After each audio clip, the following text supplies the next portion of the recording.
दोस्तों नमस्कार।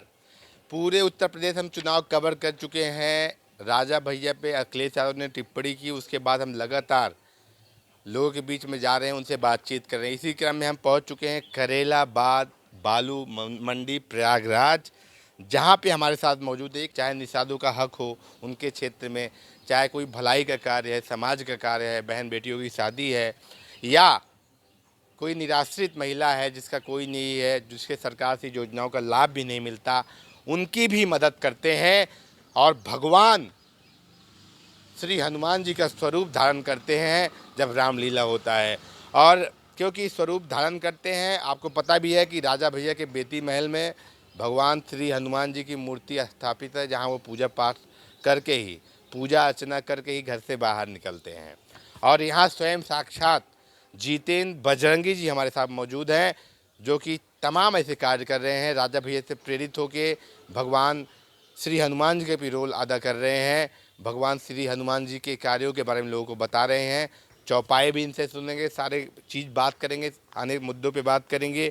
मैं अगर बात करूं तो नाविक मजदूर कल्याण समिति के ये प्रदेश महासचिव भी रह चुके हैं, और जो हैं, और प्रयागम कलाकार जो कल्याण समिति है उसके अध्यक्ष भी हैं, और साथ में इनके तमाम धार्मिक कार्य के आयोजनों में भाग लेते रहते हैं और मनमोहन प्रस्तुति देते हैं। इनका जो जीवन यापन, उसका मुख्य स्रोत यही है, भगवान का किरदार निभाते हैं।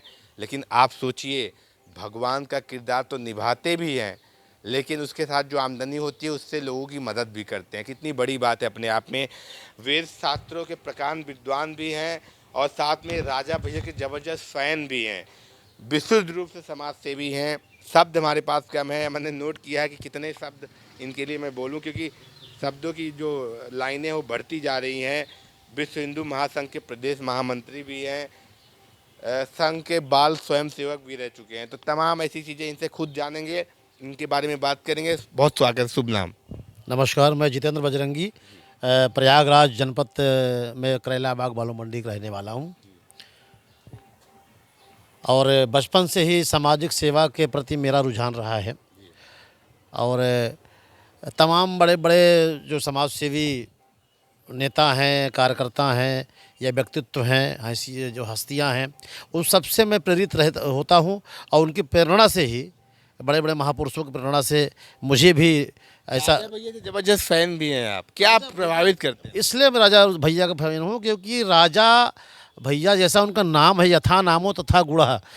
राजा वास्तव में ऐसा ही होना चाहिए। जैसा हम सुना करते थे, राजा का मतलब जो प्रजा को अपने पुत्र की भांति पालन पोषण करें, यानी प्रजा का वो पिता होता है, वो असली राजा होता है, जो अपनी प्रजा को बिना किसी भेदभाव के उनकी हर एक समस्याओं को ध्यान में रखकर उनका समाधान करे और उनके सुख दुख में काम आए। वो राजा का परम कर्तव्य होता है, जो वो राजा भैया विशुद्ध रूप से निभाते हैं। उनके ऊपर एक कहा जाता है बहुत भैया बाहुबली हैं, कहते हैं राजा का जमाना चला गया, ऐसा बताया जाता है। देखिए, बाहुबली तो है वो। बाहुबली दो प्रकार के होते हैं ना, एक अत्याचार करने वाला, एक अत्याचार का सामना करने वाला।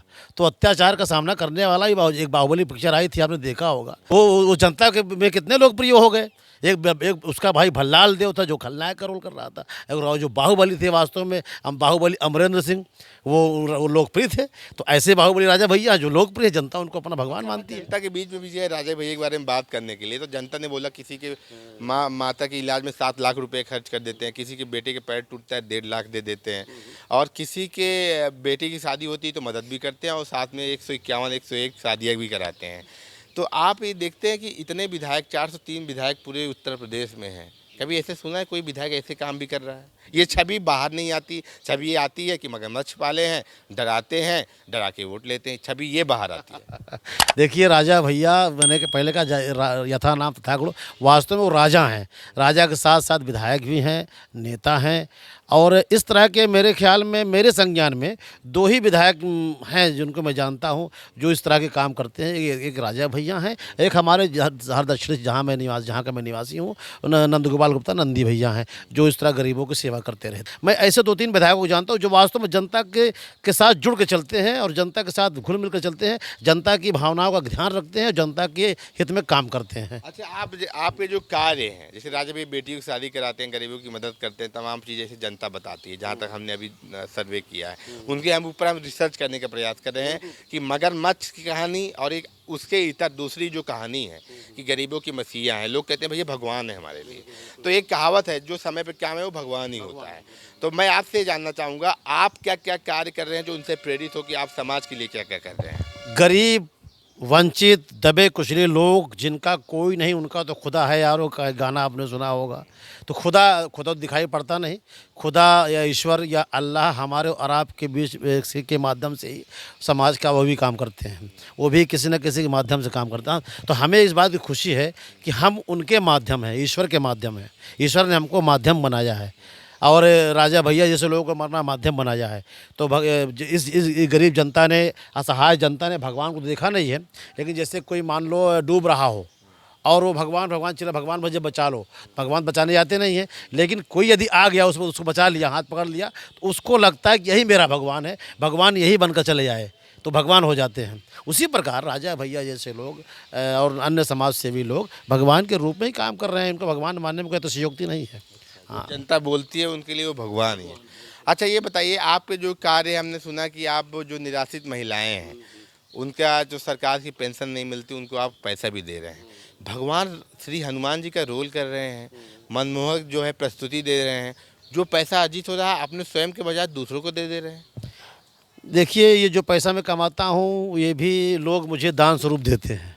जब मैं नृत्य करता हूँ भगवान के स्वरूप में आकर के, तो मुझे भगवान हनुमान जी को समझ करके लोग चढ़ावा चढ़ाते हैं और चढ़ावा जब चढ़ाते हैं तो वो भगवान का ही अंश होता है। तो मुझे लगता है कि कहीं ना कहीं लगता है कि इसमें समाज का भी योगदान है, समाज का इसमें हक भी है। तो मैं ऐसे उस पैसे से कुछ भाग निकालता हूँ, कभी कभी आधा निकाल लेता हूँ, कहीं 10%, कहीं 20%। तो देखता हूँ कि समाज में ऐसे कौन जिनको आवश्यकता है, सरकार जिनको नहीं दे पा रही है, क्योंकि बहुत प्रक्रियाएं होती हैं कागजी, जिनको बहुत सी विधवाएं महिलाएं नहीं पूरा कर पाती और वो वंचित रह जाती हैं, तो उनको ही मिलना चाहिए। तो हम ऐसे लोग चिन्हित करते हैं घर घर जा कर के, और उनको जो हो सकता है उनको। आप बताइए, लोग इतने सक्षम हैं तब वो ये नहीं सोचते कि 10-20% वो अपने राशि से कुछ लोगों की मदद कर दें। आप जो कमाते हैं उसमें से भी आप कुछ पैसा दे दे रहे हैं, तो ये भाव कैसे पैदा हो रहा है? राजा भी उधर कन्याओं की शादी में मदद कर रहे हैं। अपनी भावनाएं हैं, अपनी अपनी सोच है, और ये विडंबना है इस देश की, विडंबना है इस पृथ्वी की कि ज्ञानी सभी लोग हैं, लेकिन ज्ञान की बात तो बहुत लंबे लंबे लोग करते हैं, लेकिन ज्ञान पर चलना बहुत बड़ी बात होती है। थ्योरी और प्रैक्टिकल में बहुत फ़र्क होता है।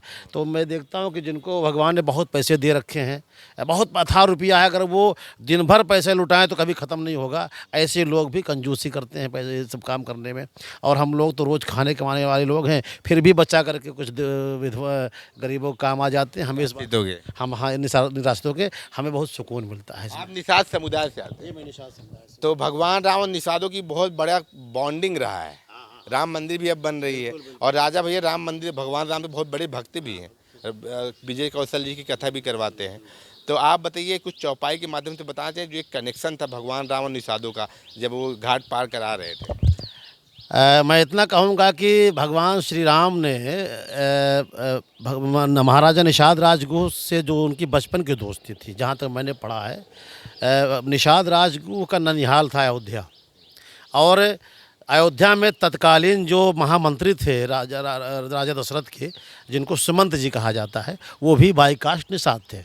ये आपको जानकारी दे रहा हूँ आपको, निषाद थे। और जो कि निबेरपुर के राजा, उसमें जो राजा थे महाराजा निषाद राज, उनके वो सगे मामा लगते थे। तो बचपन में वो अपना निहाल में ही रहते थे, और एक ही गुरुकुल में, जिस गुरुकुल में भगवान राम पढ़ते थे उसी गुरुकुल में निषाद राज भी पढ़ते थे। तो दोनों जो जैसे कृष्ण और सुदामा की दोस्ती थी, उसी पर बचपन से निषाद राज और श्री राम की दोस्ती थी।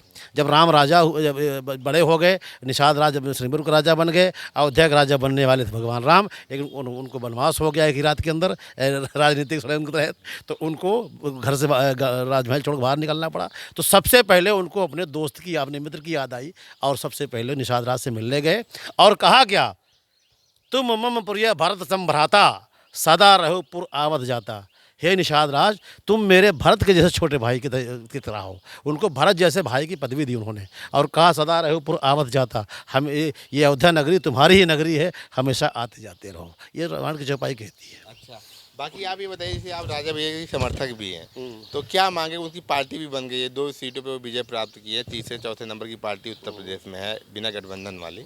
तो मैं आपसे जान, निषादों के हक के लिए जो अभी तमाम चीज़ें चल रही हैं, कहते हैं निषाद चाहते हैं जिसकी सरकार उसी की बनती है, तो कुछ मांग करना चाहेंगे राजा भैया जो आपके मुद्दे उनकी पार्टी उठाए? बिल्कुल, बिल्कुल, निषादों की बहुत बड़ी समस्या है, जो हमारी आजीविका है, मूलभूत जो नौका संचालन, नाव द्वारा बालुओं को निकासी करना, मत्स्य आखेट करना, घाट ताल, ये सब हमको पुश्तैनी जो अधिकार है, जिसको अब प्राकृतिक ने हमें दिया है, प्रकृति ने हमें दिया है, उसे इन तथाकथित नेताओं ने, चाहे वो सपा के लोग हों, बसपा के लोग हों, कांग्रेस के लोग हों, इनकी जब सरकारें आईं तो हमारा उन्होंने हक छीन लिया, हमें वंचित कर दिया। आज मेरा समाज वास्तव में बेरोजगार घूम रहा है, अपनी मेरा हक और अधिकार दूसरा कोई ले रहा है। तो हम चाहते हैं कि चाहे अब भाजपा की सरकार बन गई प्रदेश में, मैं एक बार मेरा एक प्रतिनिधिमंडल माननीय योगी जी से मिला है इस संबंध में, उन्होंने भी आश्वस्त किया था हमें कि नहीं, हम आपका अधिकार वापस देंगे। और हमें खुशी है कि हमारी निषाद पार्टी के राष्ट्रीय अध्यक्ष संजय निषाद भी गठबंधन करके वही सरकार में आने वाले हैं, मंत्री बनने वाले हैं। हमें पूरा विश्वास है कि वो इस समस्या को उठाएंगे और समस्या हल कराएंगे। आप राजा भैया कुंडा के बगल से ही गंगा जी आई हुई हैं, उनका तालाब भी गंगा जी से जुड़ा हुआ है, उनसे भी कुछ मांग करेंगे? बिल्कुल, मैं राजा भैया से मांग करूँगा कि आप राजा हैं तो बिना किसी भेदभाव के हर एक प्रजा की ओर ध्यान दीजिए। आपकी प्रजा का एक बहुत बड़ा हिस्सा, जिनके जनसंख्या उत्तर प्रदेश में लगभग 18% हम लोग हैं, निषाद समाज के लोग, जो वास्तव में किसी सरकार को बनाने बिगाड़ने में अपनी महत्वपूर्ण भूमिका अदा करते हैं। यदि आपको भविष्य में प्रदेश की बागडोर संभालना है, मैं माननीय राजा भैया को बताना चाहता हूँ, कहना चाहता हूँ, उनसे प्रार्थना कर रहा हूँ, आगे देखते हैं उनको राजनीति में। बिल्कुल, बिल्कुल, अगर वो इसी तरह से काम करते रहे तो भविष्य में वो भी इस प्रदेश के मुख्यमंत्री बनने से कोई रोक नहीं सकता। तो अभी से मैं चाहता हूँ, अगर वो मुख्यमंत्री बनना चाहते हैं, प्रदेश की बागडोर संभालना चाहते हैं, तो निषादों पर अपनी कृपा दृष्टि कर दीजिए। अभी से निषादों की समस्याओं को सदन में उठाने की कोशिश कीजिए, करना शुरू कर दीजिए। पूरा निषाद समाज आपके साथ खड़ा हो जाएगा, और जिस दिन निषाद समाज आपके साथ खड़ा हो जाएगा, उस दिन आपको राजा बनने से कोई रोक नहीं सकता। वो ये मेरी घोषणा है। अच्छा, बाकी वो हनुमान जी के बहुत बड़े भक्त भी हैं, उनके बेती महल में हनुमान जी की बहुत बड़ी प्रतिमा है, आप स्वयं हनुमान जी का रोल करते हैं, तो मुलाकात करेंगे? बिल्कुल करेंगे, अगर हनुमान जी ने चाहा तो ये भक्त और भगवान को मिलाने का काम वही करते हैं। हमारी भी इच्छा है कि राजा भैया से एक बार हम मुलाकात करें और उनके सामने अपनी प्रस्तुति दें, हमारी प्रस्तुति को देखें। मैं एक्टिंग तभी कर पाता जब उनका रूप धारण करता हूँ, ऐसे में एक्टिंग नहीं कर, वो क्योंकि भाव आता है उस वक्त ना, जब मैं, आपकी भी शक्ति याद दिलानी पड़ेगी। याद दिलानी पड़ेगी। हनुमान जी का किरदार ही ऐसा, उनको याद दिलाना। एक भजन हमें सुनाऊंगा जो अनूप जलोटा जी ने गाया था। भरत जी से कहते हैं हनुमान जी के बारे में कि भरत भाई कपि से उड़िड़ हम नाही। भरत भाई, हे भरत भाई, मैं कपि से यानी हनुमान जी के ऋण से कभी उड़ नहीं हो सकता। और एक हम लोग अक्सर अपने कार्यक्रमों में एक शेर बोलते हैं इस पर कि बल में अगर बलवान ना होते, लिए गदा हनुमान ना होते, और रण में विजयी श्री राम ना होते, उनके साथ अगर ये हनुमान ना होते। क्या बात है। तो दोस्तों, ये हमारे साथ थे जितेंद्र भजंगी जी, प्रयागराज निषाद राज हैं। भगवान राम भी से कनेक्शन इनका बहुत पुराना रहा है, आज का नहीं है, बहुत कालों से रहा है, और राजा भैया के समर्थक भी हैं, उनके विचारों से प्रभावित भी हैं, और कहीं ना कहीं उनके द्वारा जो कार्य हो रहे हैं उससे भी ये भी माताओं बहनों के लिए कार्य कर रहे हैं। जो भगवान श्री हनुमान जी के रोल अदा करते हैं, इनको पैसा मिलता है, उसको वो गरीबों में, महिलाओं में, जिनको ज़रूरतमंद है उनमें बांटते भी हैं। सेवा भाव इनके अंदर है। आगे इच्छा है इनकी कि राजा भैया से सामने एक्ट करना चाहेंगे, तो मैं कोशिश करूंगा कि अगर ये वीडियो राजा भैया के समर्थक या राजा भैया देख रहे हैं तो संपर्क करें। और प्रभु श्री हनुमान जी के वो भी भक्त हैं, ये भी रोल करते हैं, तो कहीं ना कहीं ईश्वर माध्यम बनेंगे। इसी शुभकामनाओं से, बहुत शुभकामनाएं आपको जितेंद्र जी। ऐसे ही दोस्तों हम आपको अपडेट कराते हैं, नए नए लोगों से मिलाते रहेंगे। जय श्री हनुमान, बहुत नमस्कार।